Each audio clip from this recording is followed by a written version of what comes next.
Hi, welcome to Meet Up with Austin. I'm Austin Furhman with a very interesting guest today, longest serving governor of Massachusetts, who came out of nowhere to win the Democratic nomination in 1988 for the presidency, Michael Dukakis. Before we get to your career and what you're up to now, and I'd like to talk a little bit about your childhood and what led to you having a lifelong commitment to public policy. So can you tell us a little bit about your upbringing and what led to you having an interest in this area? Okay. Both of my parents were immigrants.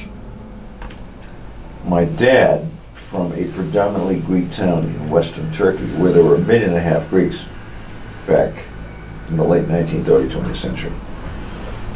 His parents were originally from the island of Lesbos, which is just off the Turkish coast, and which was the place, by the way, where that little boy washed up, drowned. One of the most difficult photographs I think people have ever seen, just kind of reflected the tragedy of this refugee thing. And when my dad was 15 in 1912, he decided he was going to come to the United States over the violent objections of his father to get an education, which was very unusual in those days. Most young Greek men came over here to get a job, not an education. I mean, most of them didn't have more than 3 or 4 years of elementary school education. And my father arrived in Lowell, Massachusetts in 1912. Didn't speak a word of English, didn't have a nickel in his pocket. He had a couple of brothers who were working in the textile mills in Lowell and Lawrence in Massachusetts. And 12 years later, that young man was graduating from the Harvard Medical School. And how he did it, I have no idea. I mean, it seems inconceivable to me these days. And in fact, he lived in a room on the top floor of a house on Bowker Street in Brookline, Massachusetts, 4 blocks from where Kitty and I have been living for the last 53 years. Graduated from Harvard Medical School, became a doctor, and practiced medicine for 52 years. On Huntington Avenue in Boston, right across from the Museum of Fine Arts, and a stone's throw from the Greek Orthodox Cathedral. He was a remarkable guy in just many, many ways, and beloved by his patients. My mother came over here in 1913 from the city of Larissa in Greece, which is a fairly substantial provincial capital in central Greece. She was 9, and went to the Winter Street Elementary School in Haverhill, Massachusetts, another factory town. This one making shoes, not textiles, just down the road from Lowell. And thanks to an elementary school principal who had a very special way with immigrant kids, she not only did well, she continued to do well in school, strongly encouraged by Mr. Gray. And my mother was the first Greek young woman ever to go away to college unescorted in the history of the United States. We cannot find anybody else who did that before her. And she went to Bates College in Lewiston, Maine, graduated Phi Beta Kappa in 1925. I mean, these 2 immigrant kids. It's a story Trump should listen to. Yeah. And she became a teacher. Got my dad married, had 2 boys. My brother, who was older than I was by about 3 years, and I. So how did I get involved in politics? Well, here's the story for you. So I'm a 3rd grader at the Edith C. Baker School in Brookline, Massachusetts. Brookline is a town just outside of Boston. And Mary Ripley, my teacher, decides to have the election of class officers. In the 3rd grade, it was right in the middle of World War II, so we were all into this. And for reasons I'm not sure I understand, my classmates elected me president of class, 3rd grade. And years later, when I became governor, I discovered Mrs. Ripley was still teaching in the town of Groton, right on the New Hampshire border. I called her up and I said, how would you like to come down to the State House? And bring your children, your students with you, and introduce them to the guy that you got started in politics. Wow. And just a week ago, I spoke at an event at the Cal State Fullerton Library. And who do you think showed up?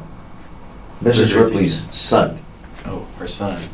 Her son, yeah. Who I never met, who lives out here. and came with an album with pictures of that day when she brought her class from Groton to the State House to see me. You know, those are the very special moments that you have in this business. And did Mary Ripley do it?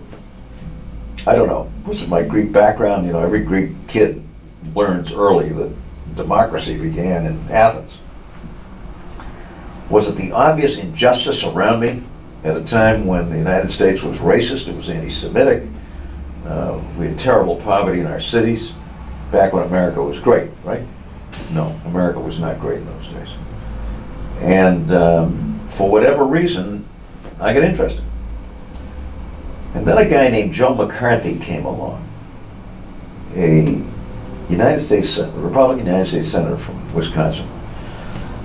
And we even have a name these days for what he brought with him, McCarthyism.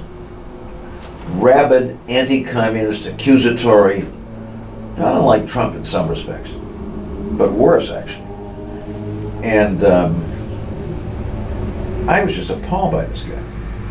I thought he was just trampling on civil rights, civil liberties, didn't seem to understand what democracy was all about.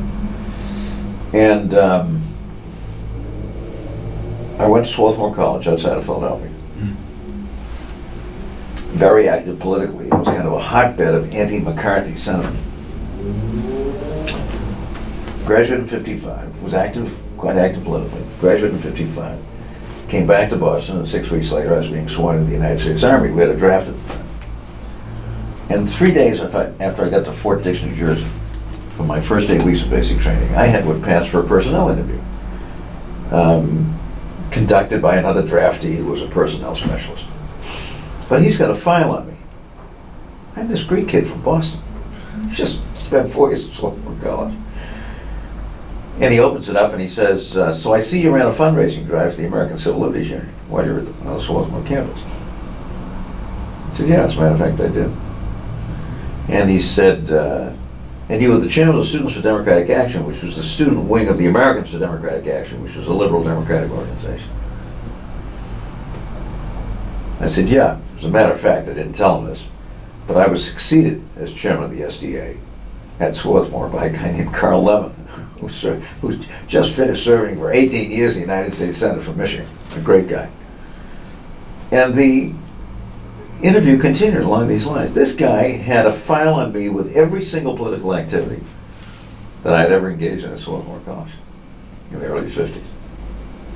Where do you think that he got that information?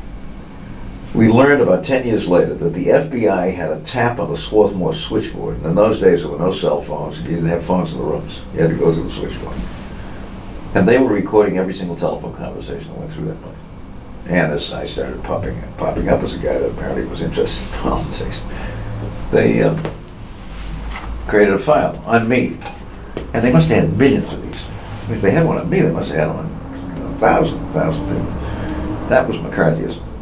And I was not a fan of McCarthyism. Unquestionably, that guy had a lot to do with me getting into politics. And then I said, John Kennedy began running for the presidency. He came from my hometown. You know, we all related to Kennedy in so many ways. And from that point on, I got really interested, active, and then ran for the legislature, was elected 4 times, and ran for governor. I see. Won, lost, won. So ran 4 times and won 3 times. Yeah. You mentioned the U.S. Army. You deferred a Harvard Law education to enlist in the U.S. Army. Can you tell me a little bit about your experience in the U.S. Army? Well, I was a draftee, like thousands of others. Trained initially at Fort Dix, New Jersey, and then a place called Camp Gordon, Georgia, which was a Signal Corps facility.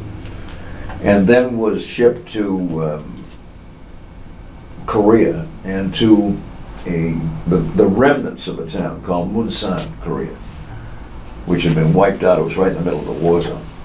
Fortunately for me, the war was over and the truce had been signed. But it was a kind of still a pretty dangerous place in many ways. And like most experiences, it was an important experience for me. I wouldn't recommend it again and again, but it was an important experience for me. I'd like to know a little bit about your most proud accomplishments as governor of Massachusetts. Well, first, the state government that I walked into in 1962 as a young state legislator was one of the three or four most corrupt states in the country. It was really bad. And I thought one of my jobs ought to be to try to help clean it up. And I think if you talk to people in Massachusetts, they'll tell you that we did a pretty good job of, not that every once in a while somebody doesn't do something dumb that's dishonest, but by and large, I think we did that. And then I inherited an economy which was a disaster. It had the second highest unemployment rate in the country. This was in 1975. It had the biggest state deficit proportionally in the country. They were calling us the new Appalachia. I mean, it was pretty fierce. So my job was to do what? Try to turn that around and do a lot of other good things at the same time. And over the course of 12 years, I'd like to think we did a lot. We did a lot.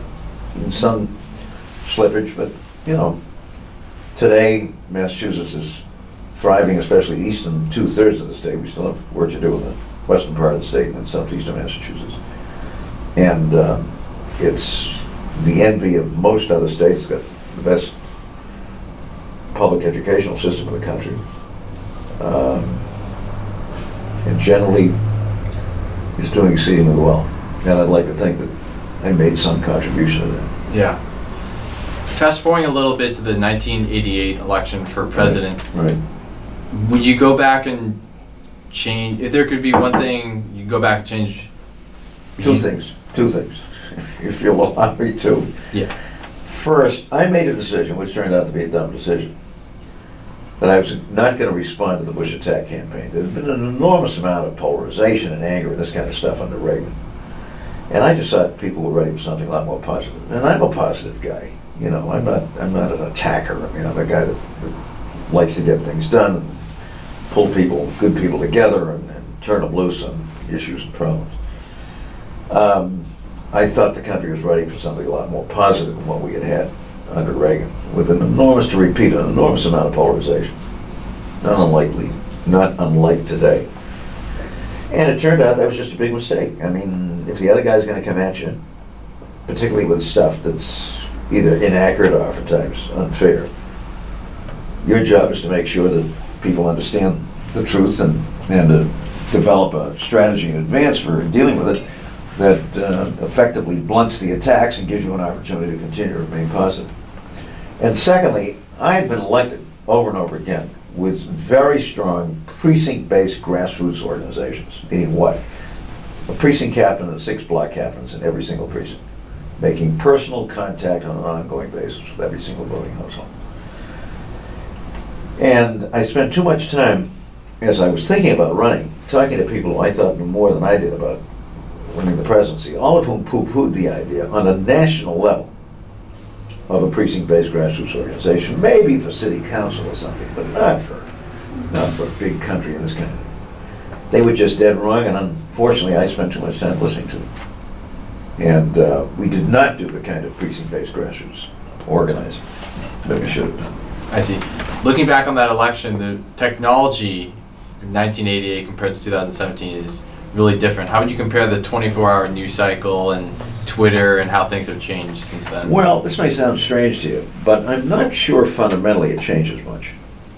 Oh, sure, there's new technology, there's this whole Twitter thing, which Trump apparently has used, at least to some extent, to good effect. But one of the reasons I'm committed to precinct-based grassroots organizing is because I don't think you ever ought to minimize the impact of person-to-person, door-to-door, neighborhood-to-neighborhood campaign. And if you buy into the more modern version of computers, handheld computers, this kind of stuff, running around doing stuff, I think two things happen. First, you don't do the door-to-door, precinct-to-precinct, person-to-person kind of campaign. And secondly, you aren't connecting with an awful lot of people that you should be connecting with. And I'm particularly concerned about my own party, because it was obvious we did not connect with anywhere near as many people as we should have. We bought into this red-blue narrative. You know, that's red, that's blue, which is, I think, just a terrible mistake. A terrible mistake. Was Hillary Clinton lacking a clear message? No, I don't think she was lacking a clear message. She was taking an enormous amount of pounding. And that started, you know, years before.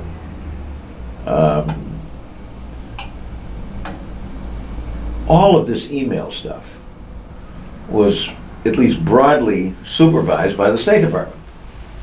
And as we know, other secretaries of state had similar private email arrangements. In fact, I don't know of a single person in Washington of any significance doesn't have a private email. I mean, it's the only way you get a hold of them. If I wanted to get a hold of my former lieutenant governor who became Secretary of State, I wouldn't email John Kerry at state.gov, you know? You need either what? A cell phone or a private email. And all of that stuff was, I thought, absolute nonsense. So but she took a terrible pounding on it, and it wasn't because she didn't have a lack of clear message. I thought the message "Stronger Together" was a very good one. I thought she was terrific at the debates. I thought she clearly defeated Trump in every single one of those debates. I mean, in some cases, it wasn't even close. And she won by 3 million votes. But under this crazy system we have with the Electoral College, she didn't become president. Now, the faster we can get rid of that, the better. It should have been abolished 250 years ago, or a couple of hundred years ago. You mentioned you thought Hillary Clinton really obliterated Donald Trump in those presidential debates. Not she obliterated him, but Maybe wrong word clearly, you know, had the upper hand. Yeah, he was kind of a strange duck up there wandering around, and almost, as she said, it almost looked as if he was stalking her, you know. But for whatever reason.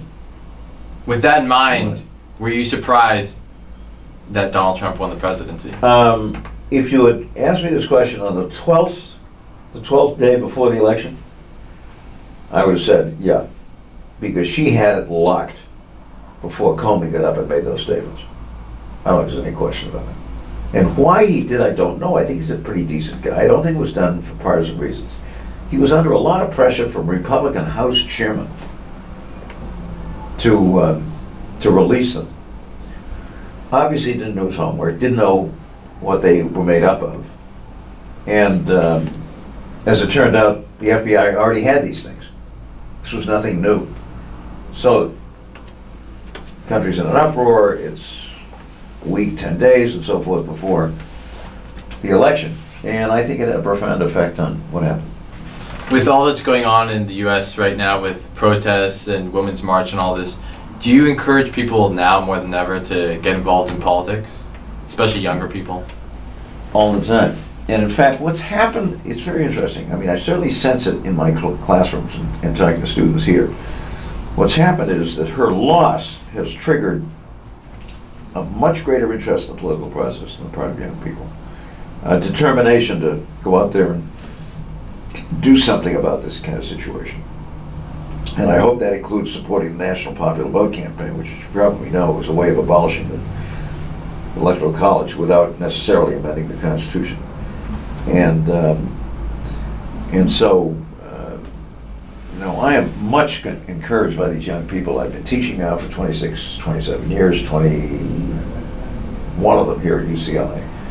And my students are eager, they're enthusiastic, they're strongly committed, they're angry, but they want to make a difference, and I do everything I can to encourage them, obviously. Now that the Republicans control the Senate and the House and the White House, does that make you want to jump in there and... No, it does not, because I'm 83 years of age. I feel like $1 million, but I'm not sure I want to go down that road again, and there are lots of good people coming along. You look great. I feel good. I feel terrific. My mother used to say, if you want to live a long life, pick your parents carefully. So my dad died when he was 84, my mother when she was practically 100. Jeez. So, and Kitty's father was the associate conductor of the Boston Pops and was still conducting when he was 94, so we planned to be around for a while. But I'm not sure I'm ready for another presidential campaign. And in any event, it's time to develop some new blood, new talent, younger people coming along who can take the fight to the other side. I think, who knows what's going to happen to Trump. This first week has been a disaster, but let's assume he sticks around for at least 4 years. I mean, it's obviously going to be a major contest. Yeah. A presidential campaign has to be mentally draining. It's not so much mentally draining. This may sound strange to you, but it gets dull and boring. Can you believe that? How come? Well, because they're very long. I mean, I started campaigning seriously for the presidency in April of 1987. The election was November of 1988. That's a year and a half. Yeah. Now, I was also a governor. I was back to the Massachusetts State House regularly. I mean, one thing, if the fact that you've been a pretty good governor has something to do with the fact that you're a candidate, the last thing in the world you need is to see that administration of yours fall apart because you're not there. So I spent a fair amount of my time in Boston and at the State House. But the primary is lots of fun. It's one state campaign at a time. You're doing a lot of the same kind of thing you're normally doing. And I was at about 1% in the polls when I started. I mean, it's not that nobody gave me a chance. We had 7 of us. And with some interesting names. Al Gore was one of them. Dick Gephardt was another. Joe Biden was another. Jesse Jackson was another. It was an interesting field. And it was long. It was long. I finally clinched it in New York in April of 1988. Great, fine, terrific, right? And then you got to start all over again. General election. The general election. And again, after a while, I mean, how many times can you say the same thing? 5 times every day. Now, I think there are things we could have done to make it better. I think Clinton did a better job of that. But it's long. It's really long. But look, good, talented people out there. I hope and expect they're going to be running. Can you tell us a little bit about your teaching at Northeastern and UCLA right now? I was governor for 4 years, and I was defeated for re-election. And I came back and beat the guy that beat me, and then served another term beyond that. So 3 out of 4 terms. Yeah. So what did I do during the interim? I really wasn't interested in going back to my law practice. I never loved the law. I was with a great firm. They couldn't have been more supportive of me, but I didn't love the law. And I decided I wanted to teach. And fortunately, there was a great dean at the Kennedy School at Harvard, Graham Allison, who was nice enough not only to welcome me in, but basically said to me, why don't you sit in the back of the class with these 2 particular professors, each of whom, by the way, had been an excellent public manager and was a very good teacher. And I just want you to sit there for a couple of months and watch these guys operate. Note how they teach, what they do, how they go about it. That was a wonderful thing for him to do, because I really had a chance to sit at the feet of 2 really superb public servants and teachers. And it really kind of prepared me for going ahead and turning myself into what I hope is a reasonably decent classroom teacher. Did they have 2 opposite styles? Somewhat. They had somewhat different styles, though very similar experiences. Gordon Chase was a superb teacher. I mean, one of the best I've ever seen. Manny, very good also, Manny Carballo, but in a different way. And at the Kennedy School, I'm not sure what they're doing it these days, but the Kennedy School, they use case methods a lot. I use them in my teaching. Still, it's the only way I know to really teach public policy and public management. And so you teach, if you teach with cases, you teach Socratically. You don't get up and lecture for an hour and a half, which would bore me to death anyway. I can't imagine listening to myself talk for an hour and a half. So I teach Socratically. I use case studies.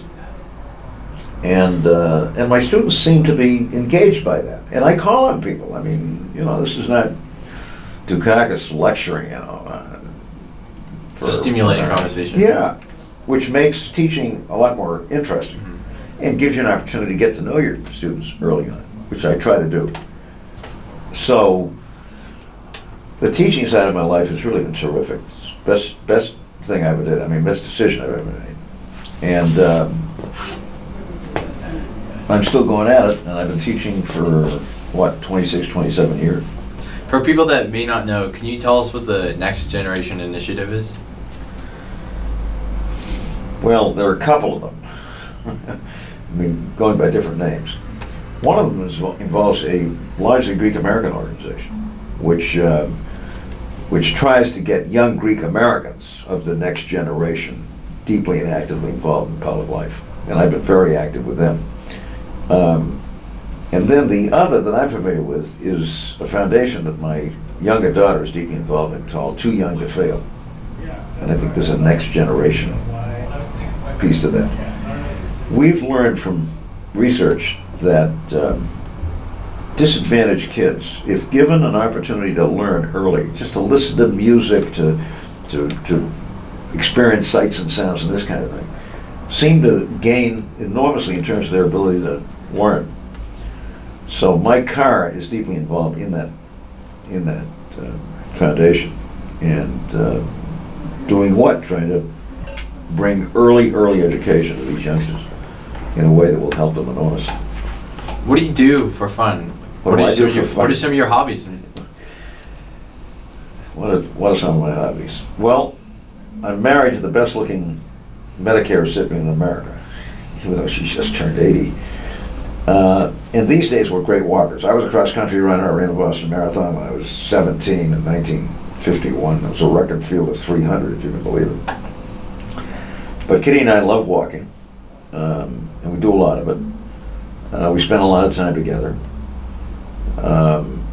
And one of the things that not being in office makes it possible for you to do is to do some reading. You do a lot of reading when you're in office, but it's memos, it's policy statements, it's this, it's that, it's the other thing. And I love history. I never read fiction because I think the real thing is a lot more interesting. Mm-hmm. But I always have a history book of some kind. I just finished Doris Kearns Goodwin's book on Teddy Roosevelt, William Howard Taft, and the muckraking journalists of that. And let me tell you something. There are not only great similarities, but the American people are worried about domestic terrorism. They ought to go back and read that book. Because we had at least two groups. One was made up of Marxist communists, and the other was made up of anarchists, largely from Italy. And they were out there blowing people's houses up every day. In fact, once, this was back in 1917, 18, 1919, they actually blew up the house of the incumbent Attorney General in Washington, a guy named Palmer, who happened to be a Swarthmore graduate, and is the guy who created the so-called Palmer raids. The precursor, I think, really, to the FBI raiding people's homes, taking these folks and deporting them and so on and so forth. But I think there was a weekend in the Northeast, back 1917, 1890, can't remember, where bombs went off in 7 different cities. Domestic bombs planted in 7 different cities in the United States. The country was petrified. And the hysteria that came out of that, you can imagine, people were scared, had a lot to do with the indictment of a couple of guys named Sacco and Vanzetti in Boston. It was one of the great notorious cases. Italian immigrants, so far as anybody could tell, peaceful, but they were Italian anarchists, not to be confused with Marxists. And neither one of those guys committed the crime. We now know that that's pretty definitely the case. They weren't even close to Braintree, Massachusetts, where the crime was committed. But they were railroaded through that trial. It was just appalling, with a judge who was a little crazy and a strong anti-communist. He was quoted by somebody as saying, I think during the trial, "Did you see what I did to those commie bastards?" This is a judge in Massachusetts. And subsequently, years later, was discovered trying to direct traffic in Harvard Square. The guy, anyway, it was terrible injustice. I was governor in 1977, which was the 50th anniversary of their execution. And I issued a proclamation basically saying, I can't pardon these guys, but Massachusetts should exonerate them because it was obvious they didn't commit the crime. And I'm reading Doris Kearns Goodwin and all about this these Italian anarchists and Marxist communists who are running around terrorizing the country.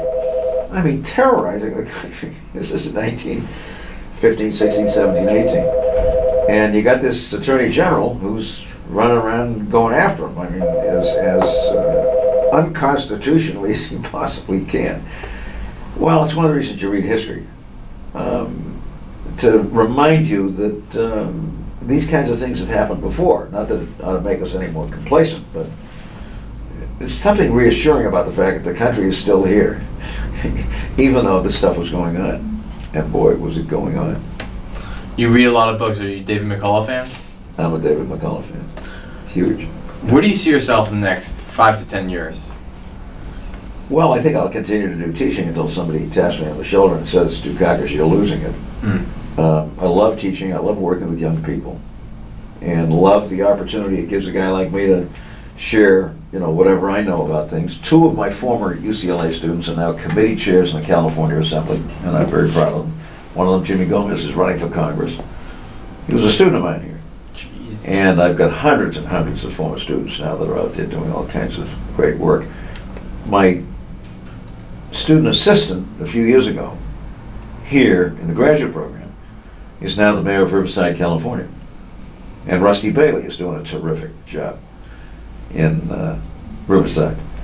And I've got lots and lots of folks obviously on the East Coast doing the same thing. So it's a wonderful feeling to be able to do this, and I'd like to think I'm contributing to a better country and a better world.